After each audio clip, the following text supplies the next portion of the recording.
¿Qué tal? Soy el padre Ricardo Aguilar, doctor en teología bíblica. Sean bienvenidos a una sesión más donde comentaré el texto del Evangelio que la liturgia nos propone para cada domingo.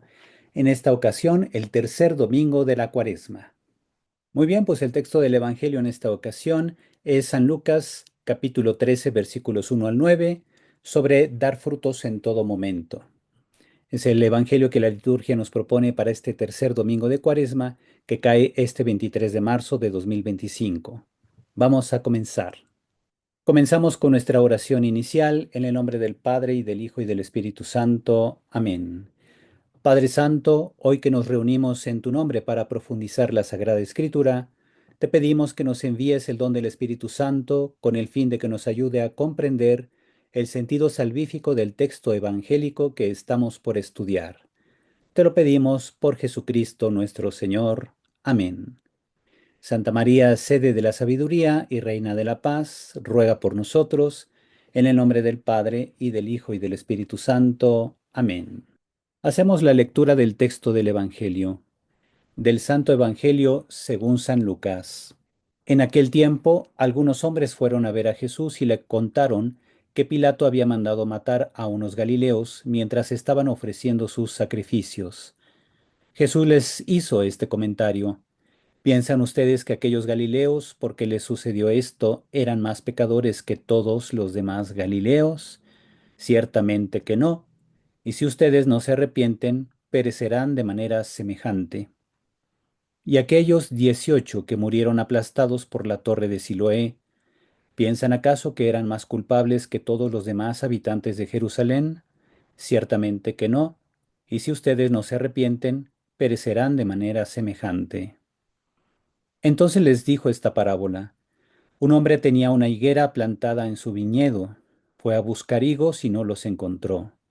Dijo entonces al viñador, mira, durante 3 años seguidos he venido a buscar higos en esta higuera y no los he encontrado. Córtala. ¿Para qué ocupa la tierra inútilmente? El viñador le contestó, Señor, déjala todavía este año. Voy a aflojar la tierra alrededor y a echarle abono para ver si da fruto. Si no, el año que viene la cortaré. Palabra del Señor. Gloria a ti, Señor Jesús. Recuerden que si les gusta este tipo de contenido, denle like al video, suscríbanse al canal y activen la campanita de notificaciones para que YouTube les mande un mensaje cada vez que yo suba nuevo comentario a la palabra de Dios. Y ahora sí, continuamos. Comenzamos explicando los matices del texto griego según la versión Nestle Aland 28, que es la edición crítica del texto griego del Nuevo Testamento que comúnmente utilizamos en la investigación bíblica. Vamos a tratar el primer punto sobre la masacre perpetrada por Pilato contra algunos galileos. Los primeros 3 versículos nos van planteando la situación. Algunos de los que estaban con el Señor le comentan que Pilato había mandado asesinar a varios galileos que habían ofrecido sus sacrificios. El contexto es religioso porque solo en el templo de Jerusalén se podían ofrecer sacrificios. Detrás de la mención hay una duda teológica. Se supone que Dios protege al que cumple la ley. Entonces, ¿por qué permitió que esos piadosos galileos murieran así? La pregunta que formula Jesús, Hoi Galilaio hutoi, hamartoloi parapantas tus Galilaius, egenonto, jotitauta, peponzasin. ¿Piensan ustedes que aquellos galileos, porque les sucedió esto, eran más pecadores que todos los demás galileos? Pone en tela de juicio la llamada teología de la retribución. Una muerte trágica e inesperada no es un castigo divino a un pecador. Recordemos que según la teología de la retribución, a quien hace el bien y cumple la ley, Dios los bendice y lo protege, y a quien viola la ley, el Señor lo abandona a su suerte. Según eso pensaban la mayoría de las personas influenciadas por la teología de la retribución, que es una expresión de la teología deuteronomista que se extendió a lo largo de los siglos. La expresión final del ejemplo es al ean me metanoeite pantes homoios apoleiste, que significa, y si ustedes no se arrepienten, perecerán de manera semejante. Así, Jesús va preparando el terreno para su enseñanza central. Conviene convertirse antes de tener una muerte inesperada que a cualquiera le puede sobrevenir. El verbo metanoete, aquí en subjuntivo de segunda plural, no es solo convertirse moralmente, sino tener un cambio de mentalidad, que es lo único que puede dar pie a la aceptación del mensaje de Jesús y a una conversión moral en consecuencia. Así la expresión condicional, eanme metanoete, y si ustedes no se convirtiesen, podría entenderse más bien como, y si ustedes no cambiaran de mentalidad. Y ahora hablamos de la caída de la torre de Siloé, que es otro ejemplo que nuestro Señor explica a las personas que están con él. Esto está en el versículo 4.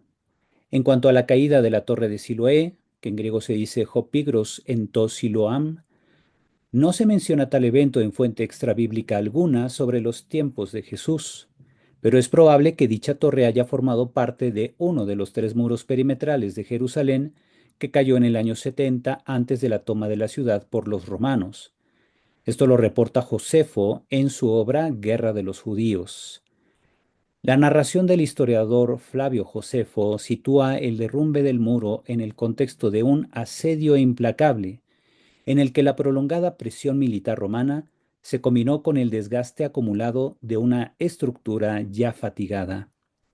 Este colapso no puede entenderse únicamente desde una perspectiva puramente física, ya que en la interpretación del historiador se entrelazan causas técnicas como la utilización sistemática de maquinaria de asedio y bombardeos continuos que habrían contribuido a la fatiga estructural, con una lectura teológica, en la que el derrumbe se percibe como un presagio del alejamiento del amparo divino sobre Jerusalén. Así el hecho se convierte en un símbolo que, más allá de su innegable realidad militar, expresa la pérdida de la protección celestial, anticipando la ruina inminente de la ciudad. Obviamente, pues esa interpretación es la que da Josefo en su obra. Él siendo judío, pues trabajaba como historiador al servicio del ya emperador Vespasiano. Y ahora hablamos de la parábola de la higuera y sus frutos. Los matices del texto griego en estos versículos 6 al 9. En esta parábola llama la atención el uso del término ampelugros, que es un hapax legomenon en Lucas. Surge entonces una pregunta para los especialistas. ¿Esta expresión que aparece una sola vez en todo el Nuevo Testamento refleja calidad léxica de parte del evangelista o será más bien una asunción directa de una tradición preevangélica? Es decir, es posible que Lucas haya recibido una tradición sobre este dicho de Jesús donde él habla de un trabajador de la viña utilizando el término ampelugros y entonces decide respetar esa expresión tal como viene en la tradición que él recibió. Bueno, es una probabilidad. Lamentablemente no tenemos cómo probarlo, pero sí llama la atención que aparezca este término allí, un término del ámbito agrario, siendo que Lucas muestra más bien gran habilidad de conocimiento de palabras técnicas relacionadas, por ejemplo, con la medicina, mas no con la vida de campo. La parábola presenta a un trabajador de la viña, el ampelugros, que intenta convencer a su patrón, al que se llama Kyrios. Kyrios aquí tiene la función de señor como una expresión de honorabilidad a su respectivo patrón. Entonces, decíamos, este trabajador intenta convencer a su patrón de no arrancar una higuera infructuosa. No se trata necesariamente de una higuera estéril, como muchos ponen en sus traducciones. La higuera Suke representa al pueblo de Israel, al cual los profetas antiguos reclamaban por sus infidelidades en el cumplimiento de la ley. La falta de fruto, que se dice karpos en griego, fruto, representa la consecuencia de un pueblo que no escucha ni cumple la palabra de Dios. La pregunta final del dueño de la viña llama la atención. Viene la expresión en griego, hinati kaiten gen katargei, que significa, ¿para qué dejamos que la tierra se arruine? Fíjense, esto de que la tierra se arruine no viene en la traducción que nos presenta el leccionario. Dicen, ¿para qué ocupa la tierra inútilmente? Así que la expresión es más fuerte que un simple ocupar la tierra inútilmente. La idea es que una planta sin fruto destruye la tierra y a un ecosistema entero. El trabajador que busca proteger la higuera para hacerla fructificar representa a Cristo, cuyo movimiento social simbolizaba el inicio de la restauración de Israel. El año del que se hace mención, toetos, que concede el dueño para que la higuera dé frutos, representa el tiempo que Dios concede a su pueblo para que se convierta y dé frutos de vida eterna. Y ahora pasamos al comentario. La primera sección, si ustedes no se convierten, la memoria de una terrible masacre por parte de Pilato, mencionada en los versículos 1 a 3, y la mención por parte de Jesús de un grave incidente mortal sobre la torre de Siloé en los versículos 4 y 5, son ocasiones para un llamado a la conversión. Él exige una decisión inaplazable. La parábola de la higuera infructuosa, en cambio, en los versículos 6 al 9, ilustra la paciencia de Dios. Parece que entre el doble ejemplo extraído de la crónica y la parábola existe una antinomia. En realidad, se vislumbra una precisa estrategia narrativa y teológica que urge la decisión por la conversión hacia un Dios misericordioso. Episodios de sangre. El drama de los Galileos masacrados por los legionarios romanos debió haber causado sensación, aunque no existan testimonios extrabíblicos de semejante acontecimiento.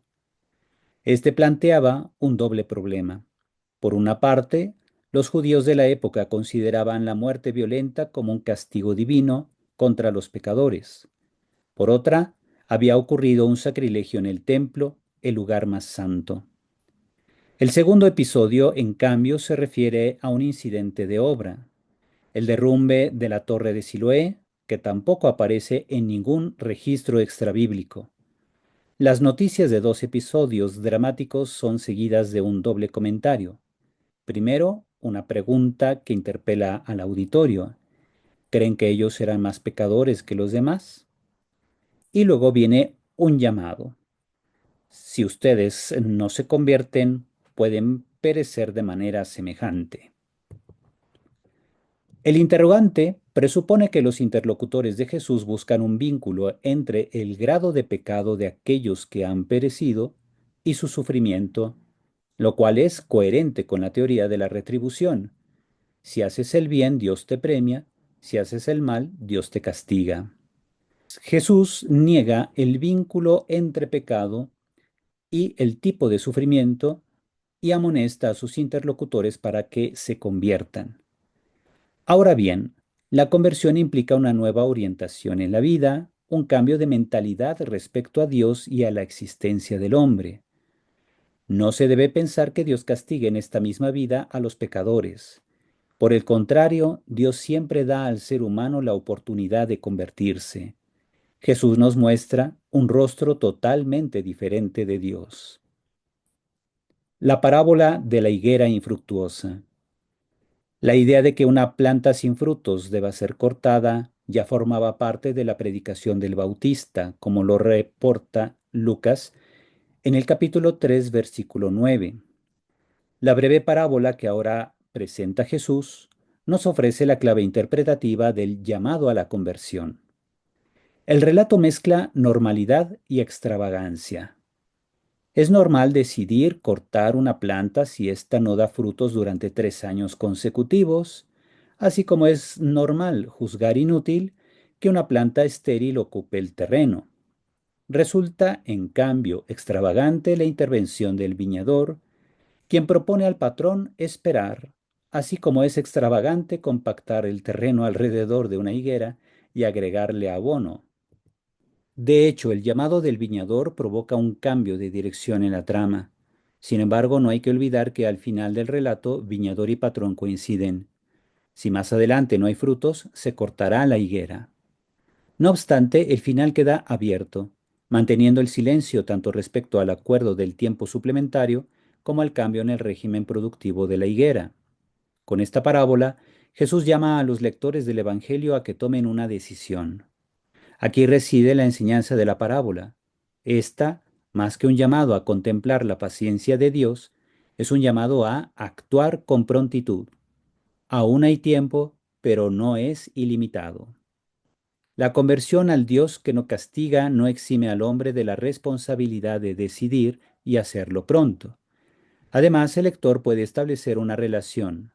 El año concedido a la higuera recuerda el año de gracia del profeta Isaías, que Jesús leyó en la sinagoga de Nazaret, según el pasaje de Lucas 4, versículo 19. Dicho año está en pleno desarrollo durante la misión de Jesús.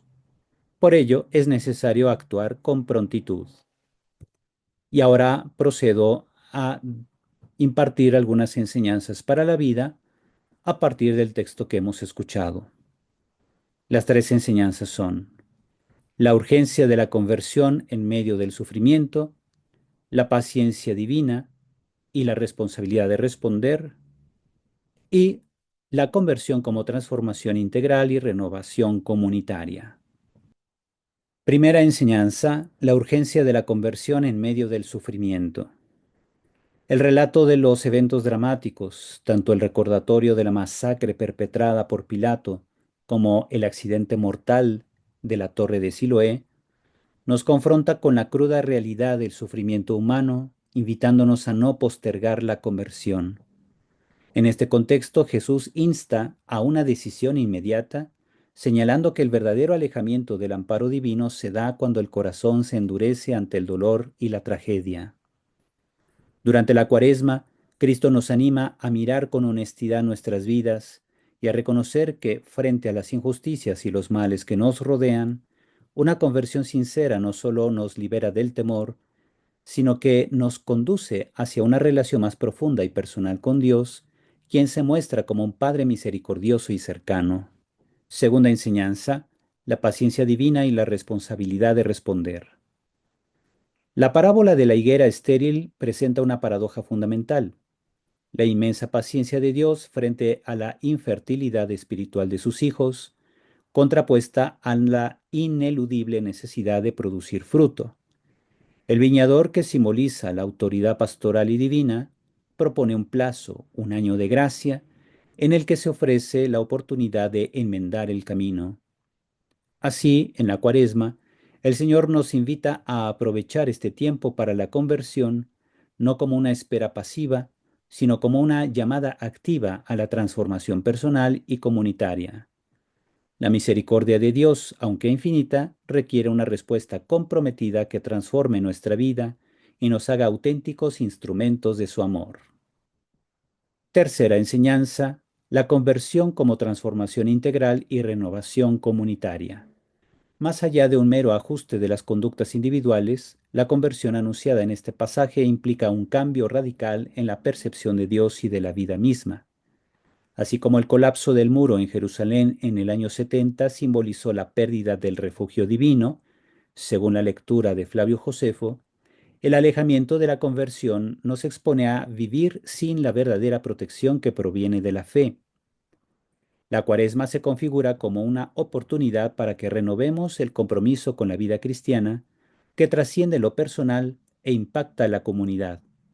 Es un llamado a reexaminar nuestras prioridades, a fortalecer los lazos con nuestros hermanos y a encarnar en lo cotidiano la esperanza y la caridad del Evangelio. Esta transformación integral se convierte en el fundamento para un testimonio auténtico de fe en el mundo. Con esto pasamos a nuestra oración final. Señor Dios, fuente de misericordia y de toda bondad, que nos das en cada día una oportunidad nueva para que cambiemos de mentalidad y orientemos nuestra vida a servir a los demás con caridad, concédenos la guía del Espíritu Santo, de modo que demos frutos de vida eterna.